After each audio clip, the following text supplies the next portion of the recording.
নীলাখামত কি ৰঙৰ চিয়াহীৰে চিঠি লিখিম, বগা কাগজত প্ৰেম পত্ৰ কি চিয়াহীৰে লিখিম, আনন্দত কি ৰঙৰ কাপোৰ পিন্ধিম আৰু দুখত কি ৰং পিন্ধি সুখ কৰিম।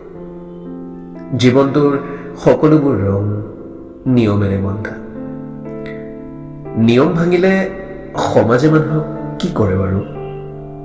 শুধৰাবলৈনো কোনে খোজে?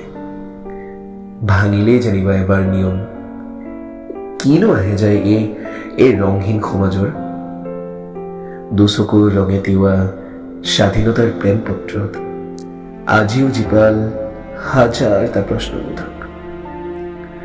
আপোনতাৰ আঁৰত যদি থাকে যৌনতাৰ শুদ্ধিকৰণ, তেন্তে ভালপোৱাৰ ৰং ৰঙা কিয়? এই জীৱনটোৰ আবদাৰ যদি বগা ৰঙে মেৰিয়ায়, তথাপিও ৰামধেনুৰ বিকিৰণত এই জীৱন উৎফুল্লিত কিয়?